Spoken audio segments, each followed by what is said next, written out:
Welcome to another episode of Inflection. I am Brian Berletic. Joining me as always is Angelo Giuliano. Welcome, Angelo. How are you? Brian, all good. Always a pleasure. Okay, great to have you.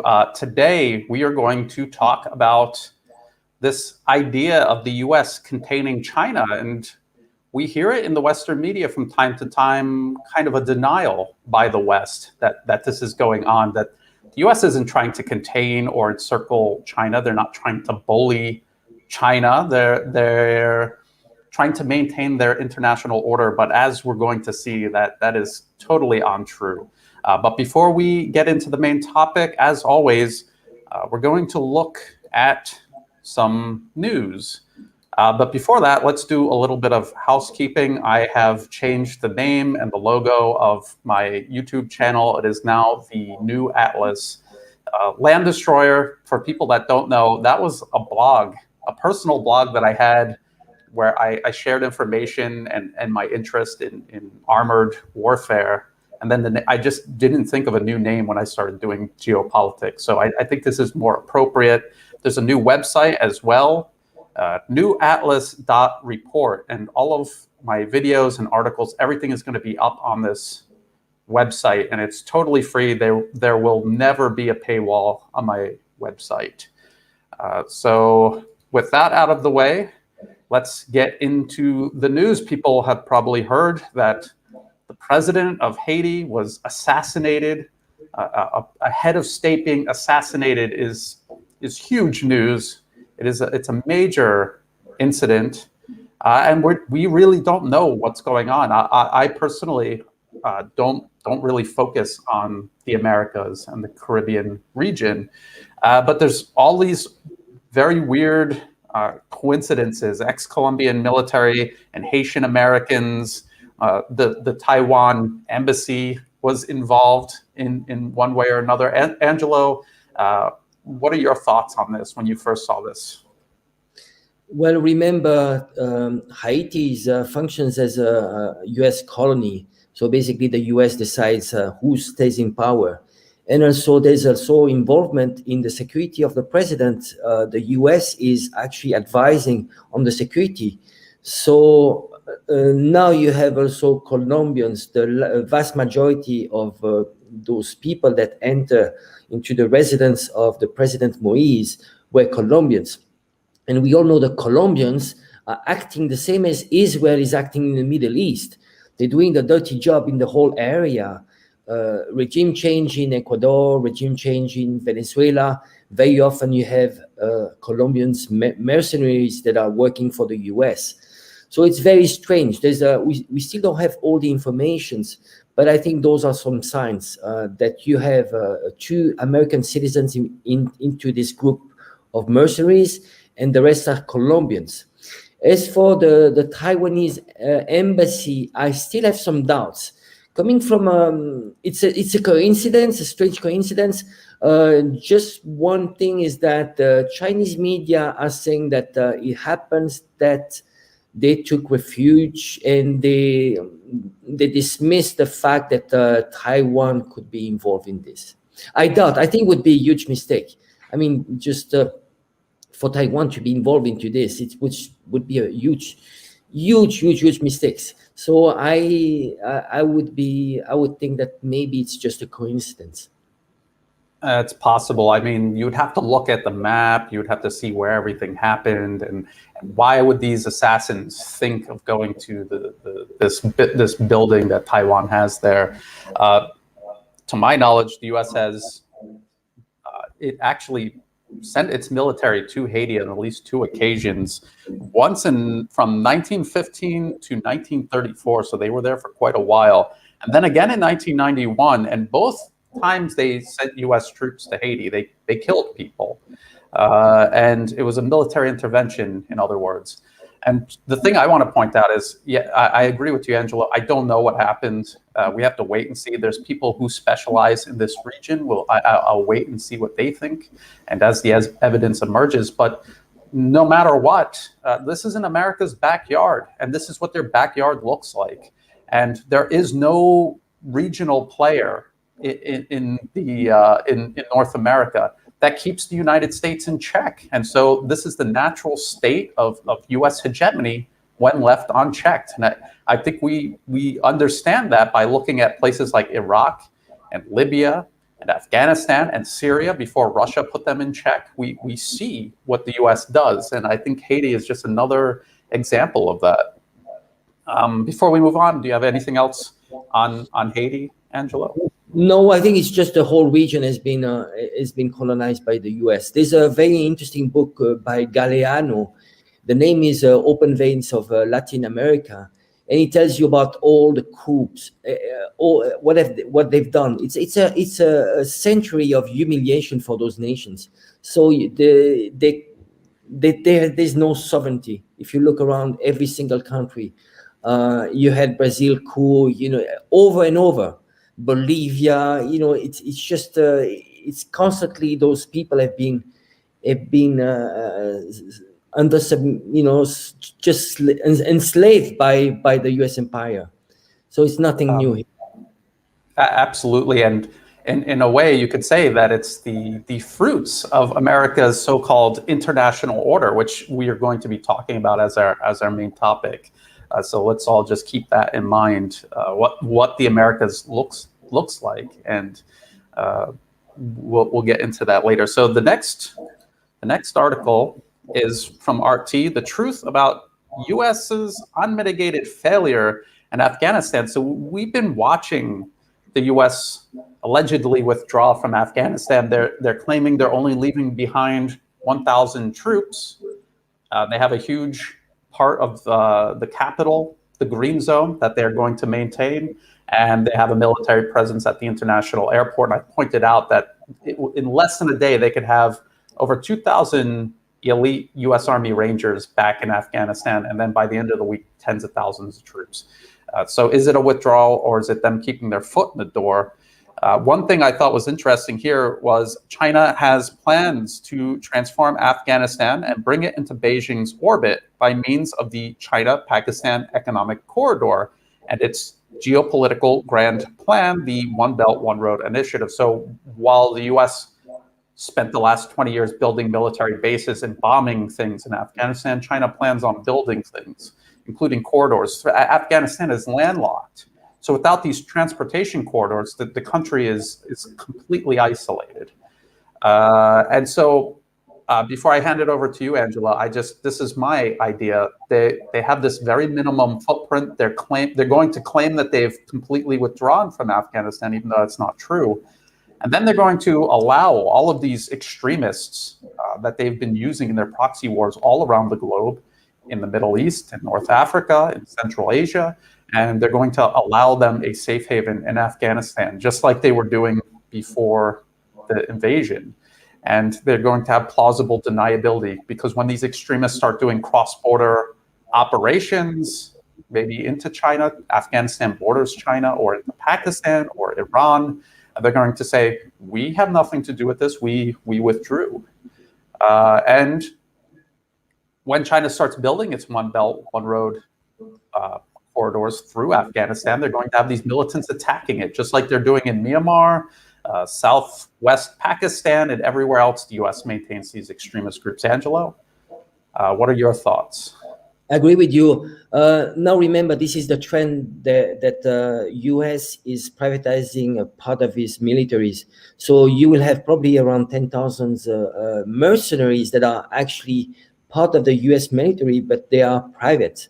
So they are going to stay, and I think they'll stay probably mainly in the capital, and the rest will be in the hands of the Taliban. The latest report are that there's 85% of Afghanistan that is already in the hands of the Taliban, but it's more like the province. I mean, very remote areas. Remember, it's not very well connected in terms of roads.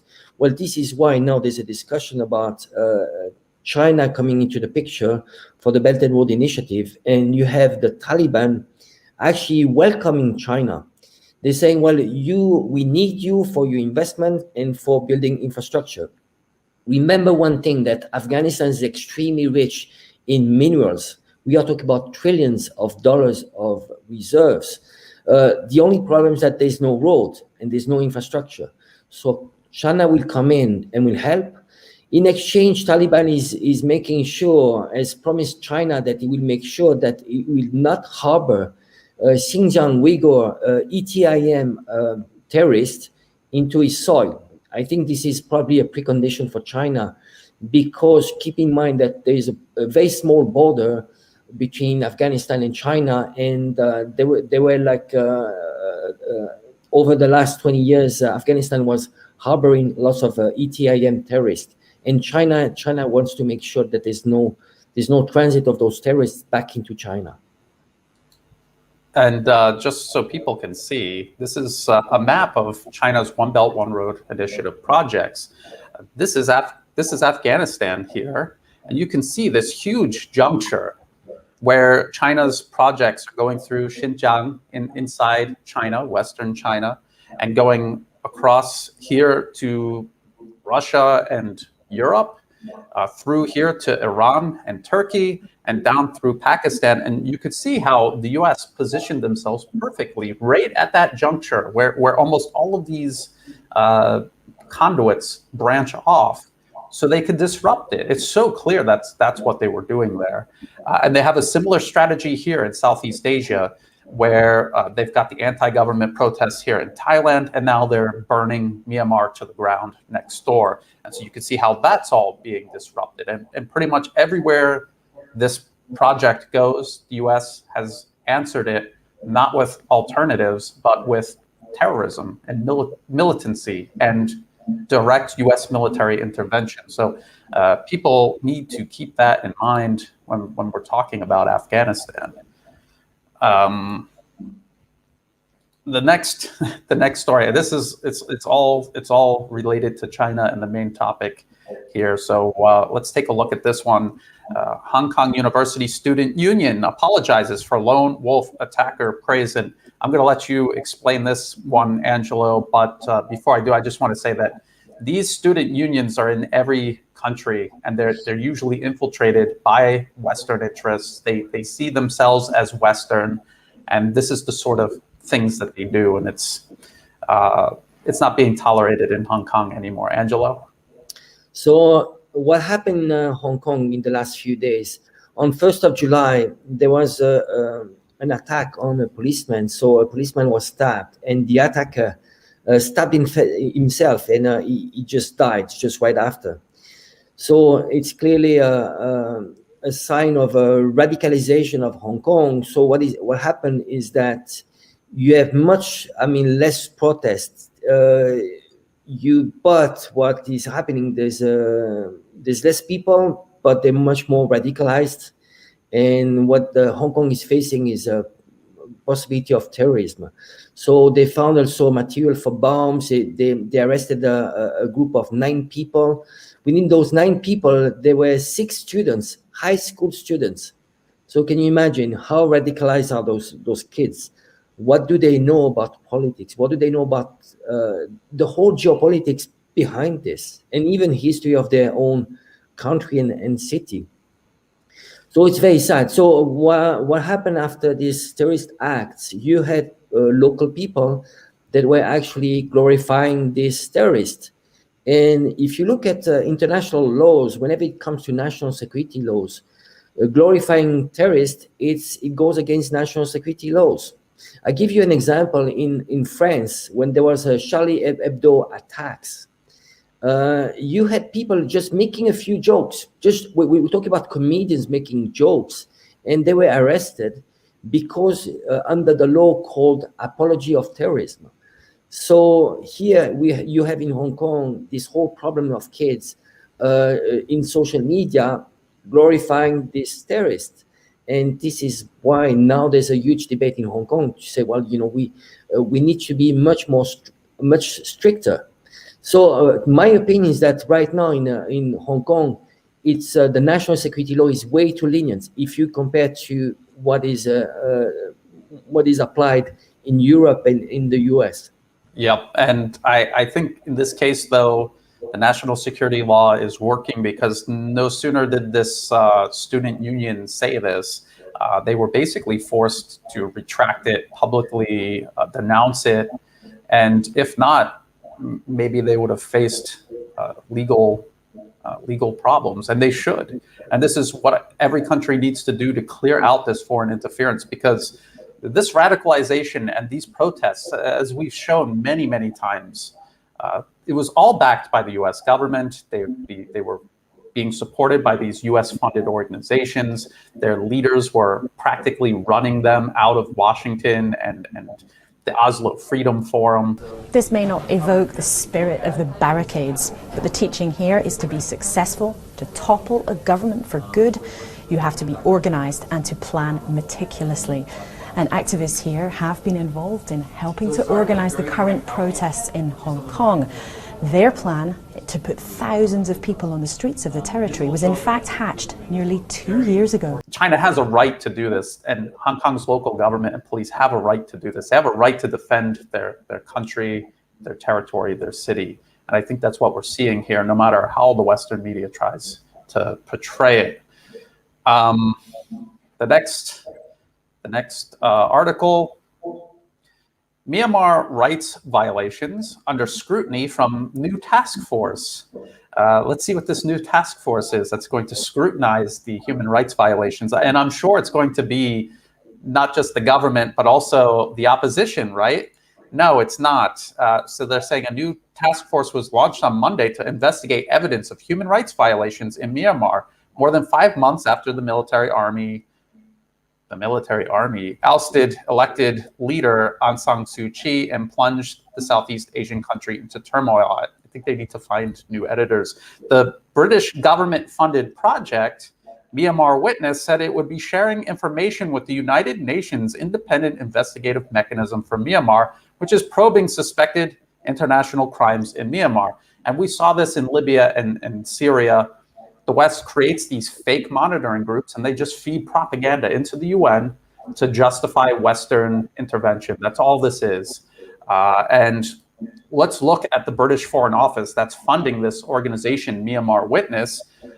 This is all they talk about, is putting sanctions on Myanmar's military and government, wanting Aung San Suu Kyi back into power, as we've talked about many times before. She is a product of foreign interference, not democratic elections. She had British and Australian citizens advising her. And so the British government has picked a side, and now they're funding a supposed monitoring group. This is a huge conflict of interest, and they're going to abuse it, just like they did in Libya and Syria. So we need to be very careful about this. And this is Myanmar Witness. This is their Twitter account. So Reuters is promoting them. And here they're bragging about how they've done their first investigation with the BBC, which is British state media. So they're funded by the British government, and they're working with British state media. And if you go to this, you'll see down here, and I think most people would not notice this, that open source Myanmar Witness. They wouldn't notice that, and they wouldn't know what that was, and they would just assume that this was all legitimate. And I want to point out that in this video, they're using Myanmar Now as a source, which is funded by the US government, the National Endowment for Democracy. Myanmar Now receives funding from the National Endowment for Democracy. And then there was this other monitoring group, Assistance Association for Political Prisoners. They admit that they're based in Thailand. They're not even based in Myanmar. And their founder and joint secretary is a fellow at the National Endowment for Democracy. So I just want to show people that literally everything that we see coming out of Myanmar across the Western media is funded by the British and US governments. And so they're doing it again, like they did in Libya and Syria. They are setting everything up for wider intervention.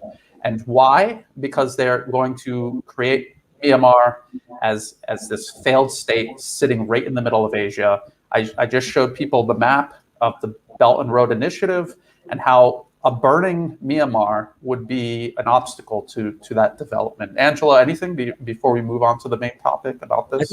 I think it would be interesting if you could put back the map. I think there's something that is critical, is the Malacca Strait. and actually how you can circumvent the Malacca Strait, how you can bypass it, is through Myanmar. So Myanmar here, you have this pipeline that is going from Kunming to the Shwe gas field, and this is one way. And also in Thailand, there's a project, the Kra Canal, if you remember. This was a good way just to bypass the Malacca Strait. And this is one of the biggest danger for China, is the Malacca Strait, because this is where in the future the NATO forces could do an embargo. And you see China, if you look at the whole geographic of China, it's extremely difficult because the whole seaside is all circumvented by NATO forces. You have many small islands, and it's not very deep. The sea is not very deep. So when it comes to submarines, you can be detected very easily leaving from China. So it's a huge problem. Malacca Strait is one of the key elements. And this is why China has been promoting the Belt and Road Initiative inland, and the maritime routes. They're trying to do as much as they can to find solutions to bypass the Malacca Strait, because we're talking about here 30 or 40% of world trade that is going through the Malacca Strait. So whoever controls this strait could actually disrupt Chinese economy, and that's the main concern for China.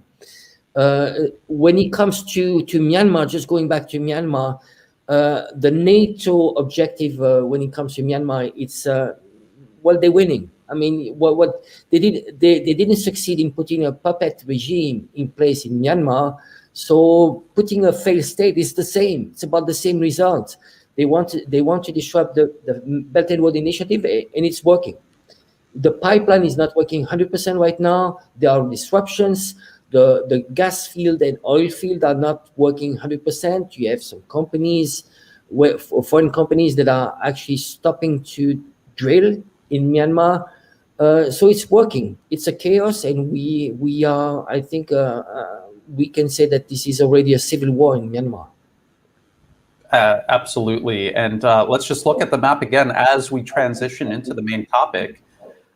So I just pointed out how you have US and British government-funded groups in Myanmar setting up the conditions for intervention and, as you say, burning Myanmar to the ground. So that's containing China here in Southeast Asia. I pointed out many times how the opposition in Thailand is US-backed.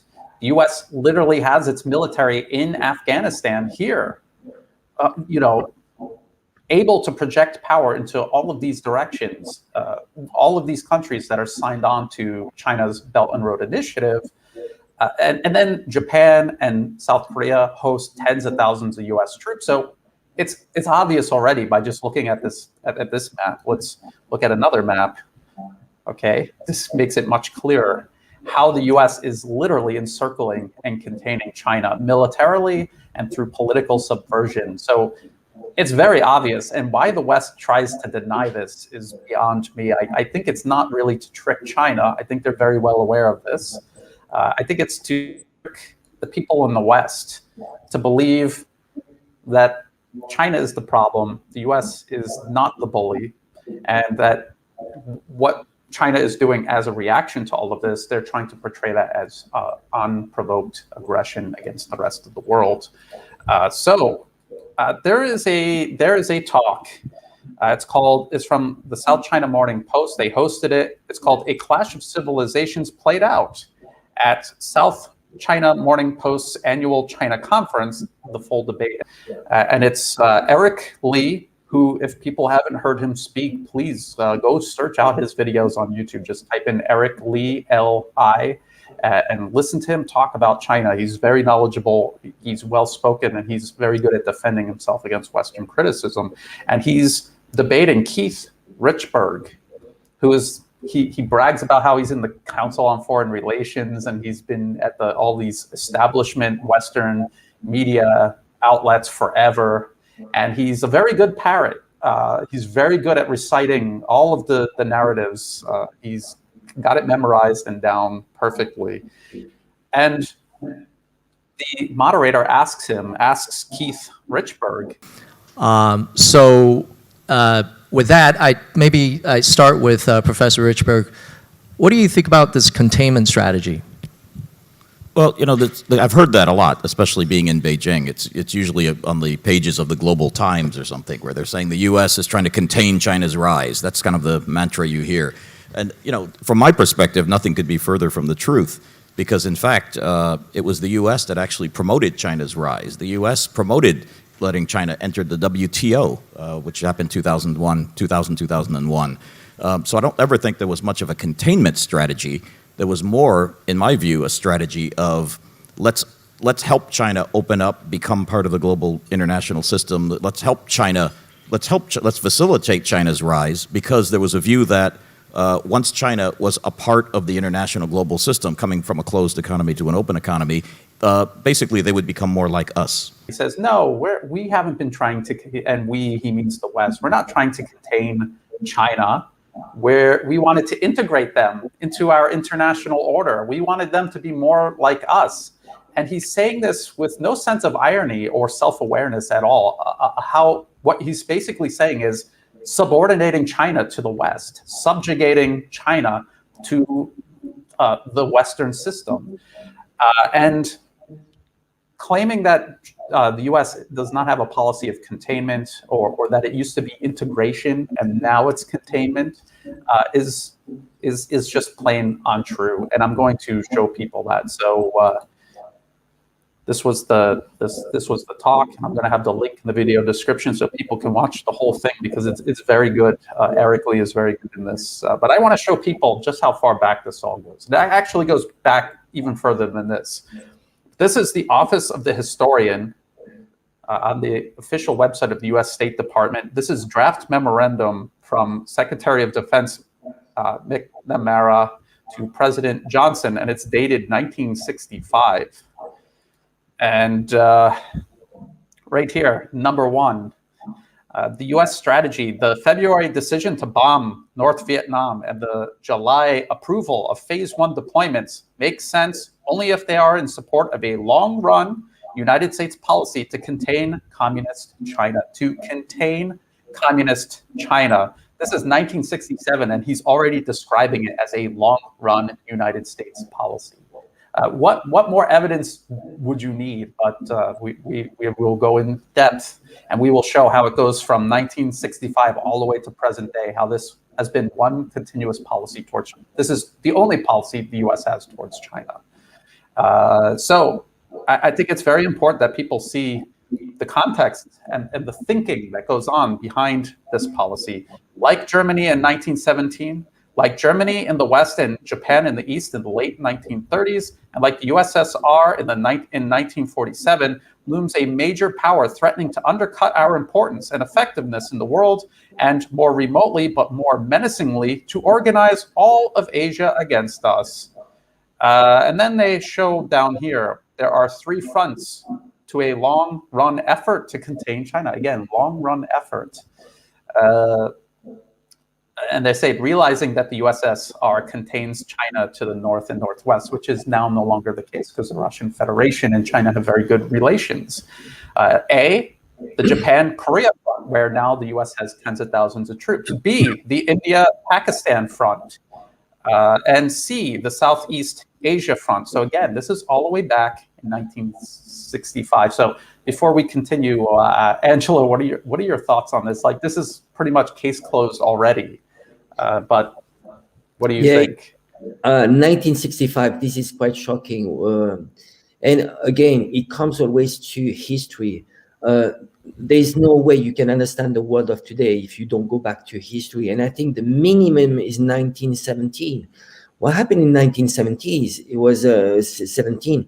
It was what we call the Thucydides trap, when you have a superpower and you have an emerging power that is about to take over, that to be at the same level of the superpower. So in 1917, it was about England, and you had Germany. Germany was legitimate, the emerging power, and it was partnering with the Ottoman Empire, and there was the transition from coal to oil. And the Ottoman Empire had all the oil. There was what we call the Baghdad ban, was going from Germany all the way to Baghdad. So it was critical just to attack Germany back then. So you see, everything makes sense. What we have now with China is exactly the same. You have China, which is emerging, which is getting to the same level of the US, and the US doesn't want to relinquish this position. But the problem is that Chinese are, I think there's a huge misunderstanding about what is China, the whole culture, and Chinese aspiration. It's just about learning about history. Has China been hegemonic power? How many wars China has fought? If you see the last 50 years, there was a few skirmishes with Vietnam and India, but otherwise China doesn't have aspiration to expand. It's a country that is focusing on itself and its people, and it doesn't want to expand. It's very simple. Just look at how many military bases China has abroad. It has only one military base abroad, and it's in Djibouti. And in reality, actually, the Djibouti base is for UN. It's Africa UN peace force. It's for the UN peace force that they have a base in Djibouti. But otherwise, China wouldn't do. Doesn't have that aspiration. And even I think even the day that it will be maybe twice the size of the US economy, China still will not want to take that position, a hegemonic position. It's believing in the multipolar world, and so we are into this transition. Now it's about will the US and the NATO forces have the wisdom to accept that the world is changing and it's going to be multipolar or not. Again, what is a confrontation would mean there's a risk of a nuclear war, and nobody wants that. So what I think you. Sorry. Go ahead. No, what's your take on this, Brian? I think it all goes back to history. It repeats itself. So just China taking over, and there's a huge egos there. I think the US again. When we talk about the US, it's the elites. It's a very small minority of people that wants to hold into power. They wanted to contain China unless they could find a solution that China would become a fake democracy run by the elites, but it didn't happen. China became a market economy, and it's not run by the rich. It's run by the people, because the CPC represent the people. This is a huge difference. If you look at the Congress in the US or the Senate, do they represent the people? No, they're all multimillionaires, all of them. Yes, and I think actually you made a couple of really good points there. One, about NATO and the US, really essentially, that they're needing to accept reality, and we're going to get into that. What a flawed premise it is to think you can contain China. From the very beginning, it's a flawed premise, which means everything after that is doomed to failure.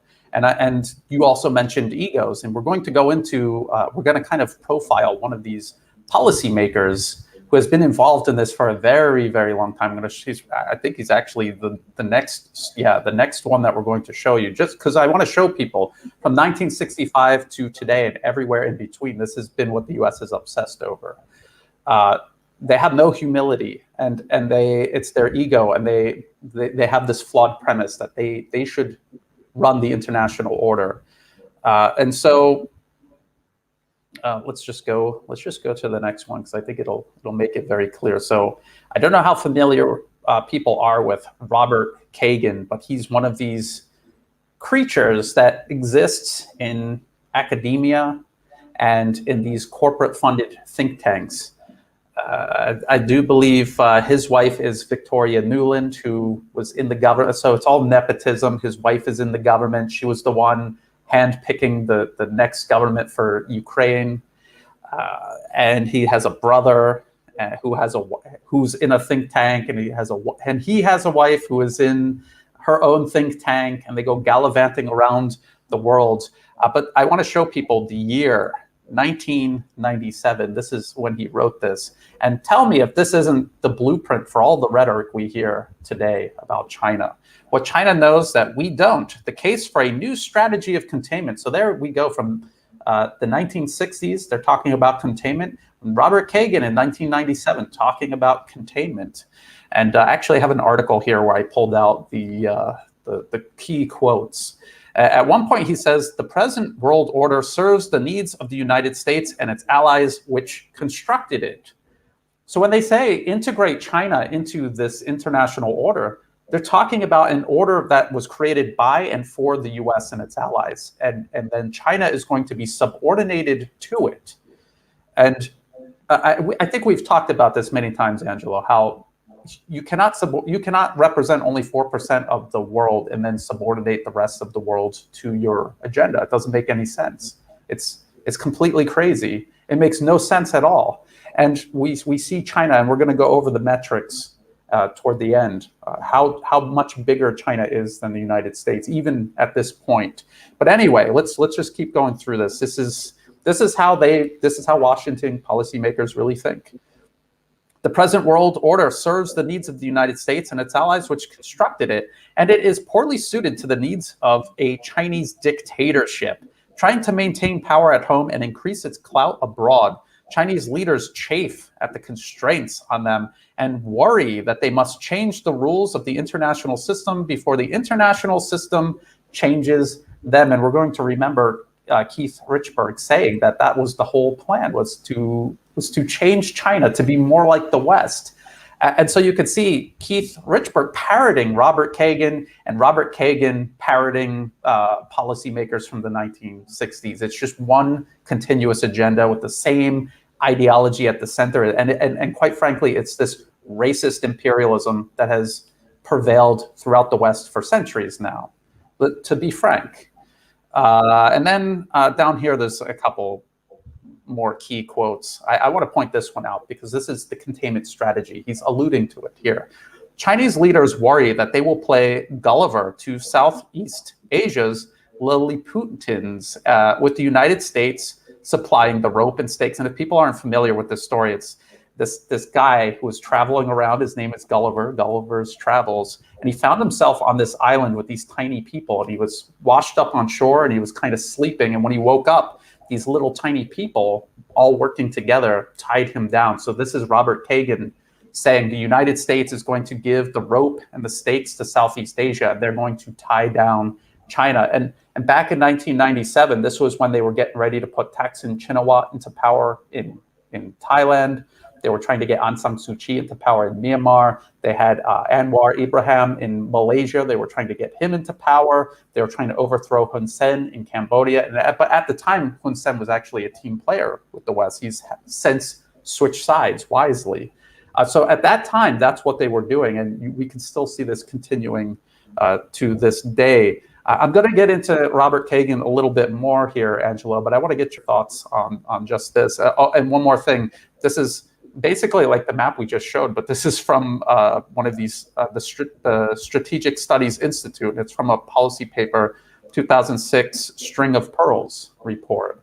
And this was them talking about encircling China through these maritime routes and ports. Angelo? That is such a great article again, Brian. It's a great job. And already back then in 2012, you were quite in advance. What you were talking about in already 10 years ago, nobody was talking about this. Not many. So very well done for this article. Again, here, what you can see is this sense of superiority. And I think the problem is that it's the highest level of ignorance. It's when you don't know that you don't know. You see, I mean, this is, I think they are genuine when they, in their sense of superiority, and they really think that they can come to China and they can teach them. And then the Western liberal democracy is the ultimate, the best system. which in reality, it's not even democratic. I think there are many ways to challenge that. But the problem is that we Westerners in general, they don't even know about their own system. You can know about your own system when you have other systems you can compare to, and you can just be very pragmatic on comparing the results. I just want you to give you an example of how we can be ignorant on our own system. You have two different acts, which are, one is voting and electing. And in reality, they are completely different. Voting is the real democratic act. Electing is actually giving up your right to vote. Because when you're electing someone in the West, you're electing him for 4 or 5 years, and then you give up completely your democratic rights, because he's going to be your master. You elect your master, and he's going to decide for you. And for 5 years, he's not accountable. He's not accountable. There's no check and balance. He promised you something, he got elected, he does whatever he wants, and then you are back to election again in 5 years' time. So it's a beauty context where you have no control. So one of the best, if you were to talk about Western liberal democracies, there's only a few that work. And why do they work? Is because in this system of electing your masters, you have a way just to control it is through referendum rights, meaning that you can actually take down your masters if they don't deliver. How can you start a referendum is by signatures. So you have a minimum of signatures, and then you have people that can vote. But even those referendums, they are not respected. You see what they did in England for Brexit. People voted to leave EU, and they did everything they could not to respect this vote. Well, there was the same in France. In France, when there was a Maastricht vote, it was for or against the EU constitution for France, people voted no. And you know what they did? Sarkozy, the President Sarkozy, he came back 1 year later with the Treaty of Lisbon, which was exactly the same as the Maastricht Treaty, but he just changed a few words, just some cosmetic, and he forced upon people. So you see, we need to do a self-reflection on our own democracies. Keeping in mind one thing which is very important, where the democracy and the system is decided is when you are writing the Constitution. The Constitution is the rule of the game. So remember, whoever decides the rule of the game is the one that is controlling the game. So if you are giving the right to write the rules to your masters, to the people that actually you should be protected from, they are the danger. So you're giving them the right to write the rules. That's a complete mistake. The rules need to be written by the people, because you need to protect yourself against the elites. That is the main problem. And I think, again, I'm going back to history, how people have no knowledge about history. A lot of people are related democratic system to the French Revolution. They take this as an example. But going back to that history, people, they did the revolution in France was not about democratic rights. People had no knowledge about those rights. And what they wanted was just bread. Most of the time, people went into the street was not for democratic rights. It was for bread. And then if you go back to really what happened in France during the revolution, they ended up having the right to vote, but only a tiny minority. You know who they had the right to vote? Only people who were paying taxes. Back then, people paying taxes were only the rich people. So you see how ignorant we are about our own history. We are ignorant about our own history, and then we want to go to China and trying to compare Chinese system to ours. So I would say first, learn about your own system. do some self-criticism, and then try to understand Chinese system. And if you go and compare Chinese system, it's way more democratic. Again, it takes time just to understand it. But again, it's way more democratic. And I want to point out, those are all real good points. And when you really think about it, Western so-called democracy is a system of control, not of the people over their representatives, but the other way around. And you see this play out in every single country. And like you were saying about joining the EU or leaving the EU, they'll just keep holding the referendum over and over again until the elite get the answer that they want. And so that's not democracy. And about the French Revolution, they got rid of the king, and then they ended up with an emperor, Napoleon. So where was they're going backwards. And France today is still an imperialist country. They got their military all over their former colonies in Africa, and the country itself is run by elite special interests, just like everywhere else across the West. And you were saying about the system in China, this is a key point. It's results based. Are they delivering? That's what Eric Lee. That's why I recommend people listen to him. It's about, is the government delivering? That is where they get their mandate. And if they're not delivering, they would not be able to be this successful as a nation, as a whole.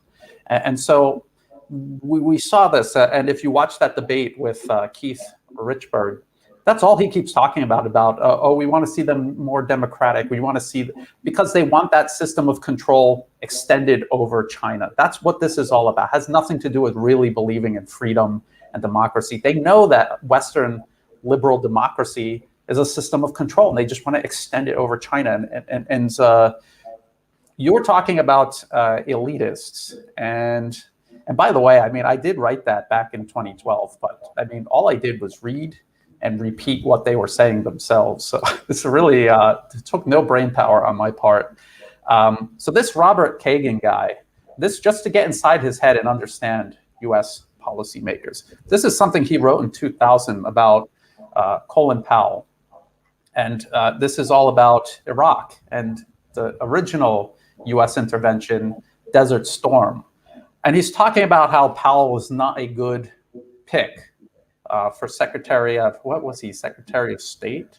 Or Secretary of State under Bush. And he's saying how he wasn't a good pick because he's very cautious, and he's normally going to decide against military intervention. And it's this part down here where he's like, Colin Powell was wrong because Colin Powell wanted to draw the line at Saudi Arabia and just accept that Iraq had invaded Kuwait and not get involved. Because from his point of view, the US shouldn't be an empire. But from people like Robert Kagan's point of view, it is an empire, and it should take back Kuwait and then push into Iraq. And this is what he has to say. This gives us great insight regarding their view on China. So he's saying all of these warmongers were right. Powell's judgment at this historic juncture was dreadful. Had Bush followed his advice, Saddam would now be dominant in the Middle East and a potent figure on the world stage, flush with a decade's worth of revenues from conquered Kuwaiti oil fields, controlling a decisive share of the world's petroleum supply, and backed by a victorious and confident army loaded for bear with modern weaponry. Had there been no Desert Storm, and hence no inspections to reveal and curtail Saddam's hidden weapons program, Iraq would now be bristling with missiles carrying nuclear, chemical, and biological warheads. How is that any different than the US, a nuclear arms nation that destroyed Iraq many times over, is next door destroying Syria? How is it any different than what the US has turned the Middle East into? Yeah, so do you see how, for Robert Kagan and people like him, it's American exceptionalism. When the US does it, it's okay. If someone else does it in their own country, it's not okay. It's not okay for there to be a dominant power in the Middle East that's not American, that's not controlled by America. And this is exactly how they view China. Angelo. Yeah, again, here, what you are showing here requires a lot of research. Average people don't have access to those information, or it requires time and interest. People, what you see, mainstream news is a condensed version, not exposing exactly the empire aspirations. So here, sadly, it's about a sense of superiority. But I think this arrogance. I think the worst thing is the arrogance of thinking. I think the worst is when you think you know and you don't know. In reality, even though in 1965. The West was already planning for the demise of China, how they would integrate China into this new world order. Keep in mind that China, since 1949, they were starting to prepare the plan of what they are doing now. They knew that this would happen 50, 70 years in advance. This is how China plans. So I can give you many different examples. Even the internet. Why did China from day one, they banned Google, Facebook, Twitter, and so on? Because they knew those would be the tools for a color revolution in China. They knew, they made a few mistakes. In 1989, this was already an operation for regime change. But again, the West with China, when it comes to China, they're playing with a chess master. And the biggest mistake is to underestimate the chess master. Oh, one thing, Angelo, I just want to point this out, and then I want you to continue because that's very important. A lot of people say, Brian, why did the U.S. help China rise? The U.S. wasn't trying to help China rise. They were putting all their factories over there so that they could integrate China into the U.S.-controlled international order. And you were just talking about 1989 and the ongoing regime change attempts against China. That was when they were going to try to switch everything over.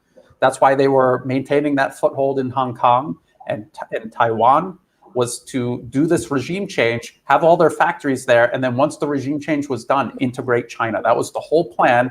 And just like you said, they were planning for this from the very beginning. And it failed because China was prepared for it. Continue, Angela. I think it's very important for people to understand. U.S. didn't help China rise. China rose because they outsmarted these think tankers. Yeah, I'm just going to give you two examples of how they were planning for regime change. You see, Nixon met with Mao Zedong in 1972. But in 1970, you had already the US, I think it was Nixon, they met with the Alptekin. Alptekin is an ex-Kuomintang member. There was the founder of the World Uyghur Congress. So you see, 2 years before meeting with Mao Zedong, he actually already was planting the seeds for when it came to Xinjiang.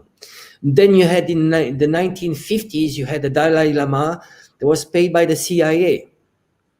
So you see, China, they knew that they were partnering with the US in some ways because, well, China had no choice. It needed the capital. It needed funding. It was a very pragmatic. So Deng Xiaoping, he was very, very smart. What he said is that, okay, we want the ultimate goal is communism, and we are going to build communist socialist with Chinese characteristic. So it's not going to be the USSR model. We are going to find our own model. And he said, no matter if the cat is black or white, the most important is that to catch the mouse. So why don't we focus on find the best solutions to get to what we call in Chinese we say 小康社会, to have a healthy society, healthy in the sense that people have a certain level of prosperity, and this is what China is attaining right now. So there was now there's completely alleviation of extreme poverty in China, and they've achieved that. So you see, China is delivering for its people, and is very well aware that the West wants to integrate China in the new world order that will be controlled by the elites. China managed to go against that in China. You saw what happened with Jack Ma. Jack Ma, even though he's one of the richest men in China, well, he doesn't have a say in politics because China doesn't want to replicate what is happening in the West. Who's controlling the politics is the elites, is the money. So I mentioned this before. What in the West they call lobby, in China it would be called bribe and corruption. And bribe and corruptions get you in jail. In the worst case, if it's big, well, you can even have the death penalty. How many now? I'm asking how many people that do white collar crimes in the U.S. go to jail, or have the death penalty, or well. Again, just China is very strong on that, especially right now. This is what Xi Jinping has been bringing to China when he started his first term, was fighting corruption, because it knows the system works. It's what we call a social contract. You deliver. We don't want to get involved into politics. Most of people don't want to get involved into people. Well, keeping in mind that there are 90 million people in China that are involved into politics, So there's a social contract between China, the government, and the people. You deliver, well, we are fine. We're fine. Make sure there's no corruption, and then we're fine. So you see, I think what is the threat of the West has is that if China keeps on delivering and having, it's going to be difficult for the Western media to demonize China. They say Chinese are unhappy. How come can you explain that 130 million people, Chinese people, are going abroad for vacation? They all come back. The China dream, it used to happen 40 years ago, 30 years ago. If you were Chinese and you had an opportunity to get a green card in the US, you would have a status, an amazing status, and would be your dream. Well, now if you compare those people that left China 30 years ago and never came back, and people that stayed in China, well, most of the ones that stayed in China are much better, in much better conditions. A lot of immigrants from China that left for a Chinatown restaurant in the US is still washing dishes. In China, they started, they had plenty of opportunities. And when it comes to scholars, people going to get their PhDs in the US, well, they come back to China because in China, there's you have all the conditions for success, for prosperity. And now the U.S. is starting to make it very difficult for Chinese citizens to study in the U.S. or to get jobs. And, if you want to work in aerospace, forget about it. So you'd have to, by necessity, stay in China. But now it's maybe not such a bad thing. You made a really good point here. And we've talked about this before, about how China started out as like a very strictly communist model, but then they reevaluate it. And just as you said, results, they're focusing on results. And if they're not getting the results that they want, they will modify their system to get those results. And so it's a constant process of reinventing themselves to continue getting results. And this starkly contrasts with the West, these policymakers who for like decades and decades now, we just saw, are obsessed with this containment of China. And it's the same policy from year to year, from presidency to presidency, from generation to generation, of just the same old Western imperialism. And I just want people to understand why that is, because in China, a lot of the leaders are technical people. They come from a background with engineering. If you're an engineer and you keep trying the same thing and getting no results, you're a bad engineer. You have to rethink your approach and try again. People like Robert Kagan, and I'm picking on Robert today, but they're all very similar backgrounds. He was born into privilege. He has, he's got his degree from Yale. I think his dad was a professor, a big professor. His brother also Yale, and they've never had a real job in their life. They've spent their whole life in academia. They do these talking circuits. They have no connection to reality. Worse still is, this is his brother, Fred Kagan. This is him with his wife in Iraq. And they think when they go to Iraq, they've seen it. And they will tell you, I've been to Iraq. Have you been to Iraq? Don't tell me what's going on there. But when I see a picture like this, I don't see it any different than these imperialist British with their pith helmets getting carried around in the litters by the locals through the streets. I don't see it any different. This is reinforcing their bias and their misconceptions. And that is why policy in the U.S. towards China has not changed, because these are not pragmatic people. These are ideological people who are stuck on a single ideology. And as you said, Angelo, it's driven by their ego. Now, let me just finish the last couple of documents that show how this policy has continued all the way up until today. This was from the archives of the Trump administration. It's titled U.S. Strategic Framework for the Indo-Pacific.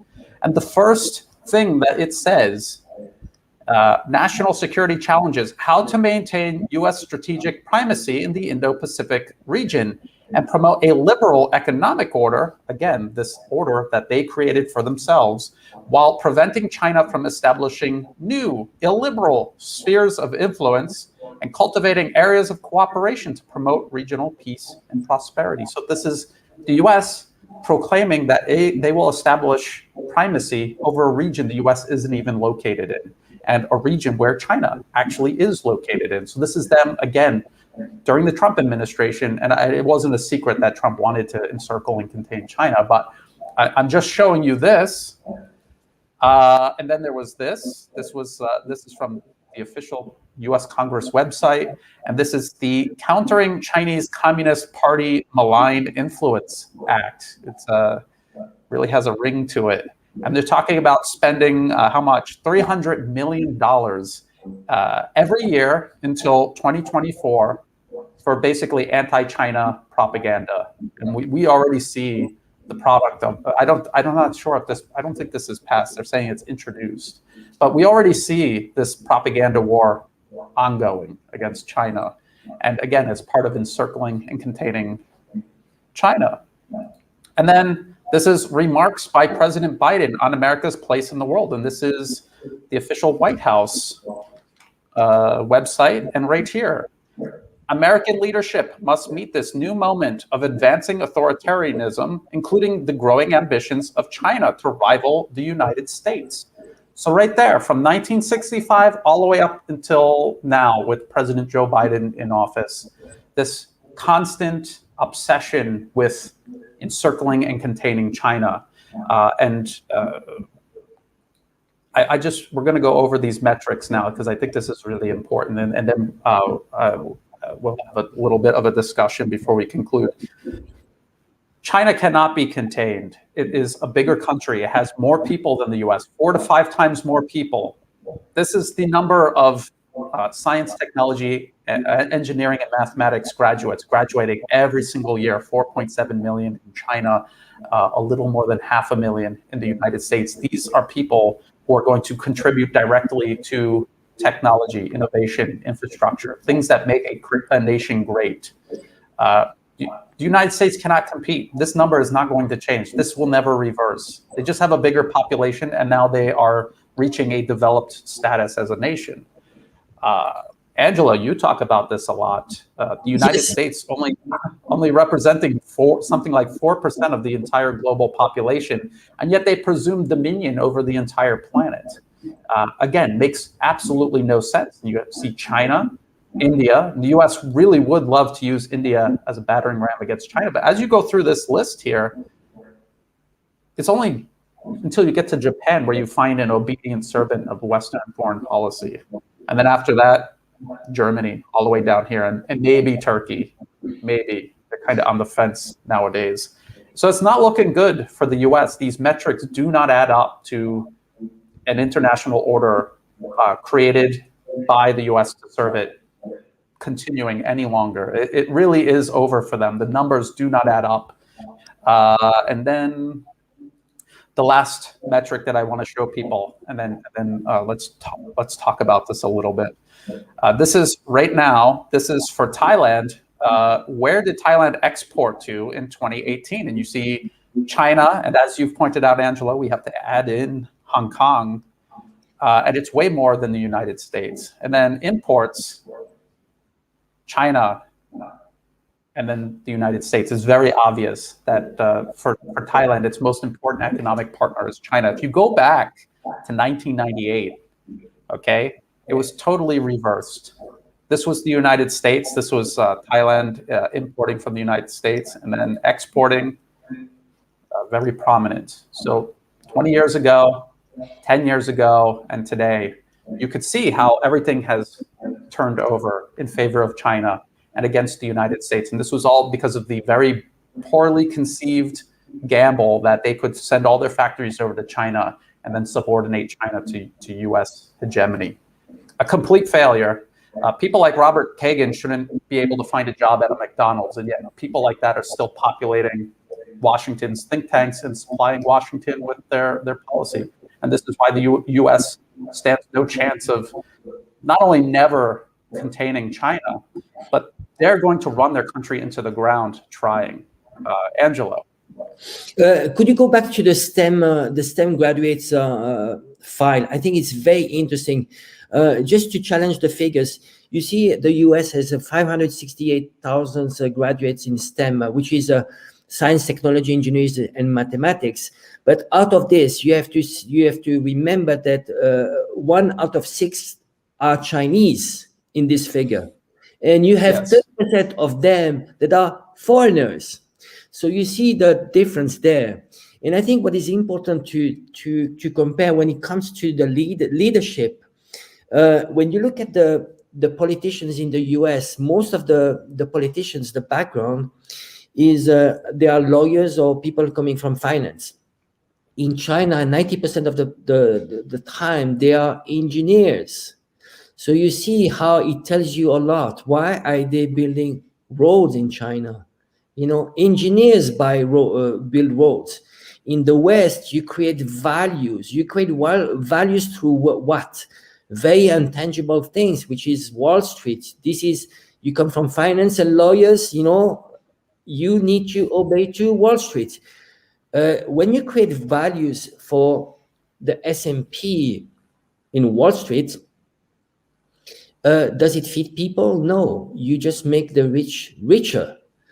In China, it's very different. When you're talking to engineers, it's a very different approach. You know, it's very science based, and you know, it's not like a lawyer. A lawyer could sell you that 1 + 1 is 3. An engineer will never sell you 1 + 1 is 3. It's impossible. You know, it's very down to earth. It's about delivering. So I think that is the huge culture difference. Just the fact that you have engineers running a country and lawyers, and again, you know, the West is about beauty contest. You know, politicians are going to tell you what you want, what you want to hear. In China, they are telling you what they are going to deliver. There's a huge difference. There's a huge difference there. You know, so I think again, you know, what do we want? What kind of world do we want? Do we want? I think we want about the same. We want prosperity and roads. This, if you just look at this Belt and Road Initiative, what it can bring to the world, how much contribution this could stop. This could end the wars. This could have a complete integration of people. We can have people just moving around much faster. It would be there would be less footprints, you know, carbon footprints because of the railway systems. There's so much that China is showing the contribution for the world. Right, and on the other side, do you see much contribution that the U.S. can do for the world? Not really. It's very self-centered for its own elites. It's not even delivering for its people. So my bet on future events is that the Western model will collapse before we get into a direct confrontation between NATO forces and China and Russia. And you saw it in the when you had the riots, when you start to have riots in the US, and when you have 50% of the population that I don't know how many, but probably the Trump movement that was contesting the elections was maybe 30%. When you have 30% of people that do not accept the result of the elections, you can guess what could happen on the next elections. I mean, Kamala Harris against Trump. I mean, is it the smartest people you can bring on the table? It's crazy. Yeah, honestly, and I think that really that's another really good point, because it's not just about this ill-conceived strategy the U.S. has been pursuing for decades against China that clearly hasn't worked, and their alternative. There is no alternative. They're just going to continue doing this, and then you're talking about China's vision for what they have to offer to the world versus America's vision, and which one is more compelling. And it's a no-brainer. People want development. They want progress. They want cooperation. They don't want an endless war on terror. They don't want U.S. ships sailing off of China's coast. People like stability. Business people like stability. Ordinary people need it to prosper. And this is what the U.S. is denying everyone all around the globe. And we showed the map, and maybe we'll put it back up on the screen again. Everywhere where China is working, the U.S. is sowing instability. And this isn't just instability. This is people's lives being destroyed. Millions of people's lives being destroyed in these wars, these interventions. Myanmar is an entire country that risks being burned to the ground like Libya. These are real people. Their lives are being destroyed, versus China, say in Laos, right over here, the high-speed rail is almost complete. It may be in operation at the end of this year or next year, and then they're going to continue the line into Thailand. This is going to improve people's lives. It's a no-brainer who has the more compelling vision for the world. And this is what we're seeing now, the frustration from the Robert Kagans of the world and the Keith Richburgs of the world, who have this smug arrogance about their superiority, but it's not adding up anymore. They're starting to see the cracks in their own facade. And unfortunately, they're the last ones to see it, because everyone else sees it. I guess the way we're going to end this is the title of this episode is U.S. Containment of China. Is it fact or fiction? My verdict is it's a fact. The U.S. definitely is trying to contain China, but it's fiction because it's not working. It's not going to happen. Angelo, what are your thoughts? What's your verdict? Same as you. Remember, there's a silent majority. If you look at the UN resolutions and the votes, if you assume that the ultimate democracy is the UN, well, China is getting much more vote and backing. But the only problem is that those votes are countries that are rather weak compared to NATO countries. So if we were in a real democracy, when it came to international law, international democracy, well, China is the backing of most of the world. That's a fact. Yes, and we saw that with the Xinjiang situation, where all these nations came out, including Muslim majority nations, came out to back China on that, because they all have had their turn as a target of U.S. aggression, and they could see the U.S. doing the exact same thing to China. And if they knock off China, then it'll be like Haiti, where we began this episode. It'll be like that, where there's no one in the neighborhood to keep the bully in check, and then you get something like Haiti. So That's a negative note to end on. The positive note to end on is that China, Russia, and all of these other nations, they're all rising together. This isn't just about China. We hope that China learns the lessons and the mistakes the West has made and does not replicate them.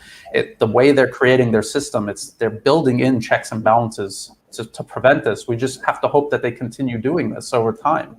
And so I think the future looks promising, but there's going to be this chaos as the West comes to grips with its failure and the loss of its hegemony, which is something that I think they thought was impossible, and the day is here. Angelo, any last thoughts? All good. I think it was another great one. Thanks, Brian. Thanks for people listening to our show, and looking forward to the next one. Okay. So thank you, Angelo, for your time and your expertise. As always, greatly appreciated. Everyone watching, check the video description. We have so many links to all of these stories that we were talking about, all of this information. It's all in the video description below. And stay tuned for next week. And until then, bye for now.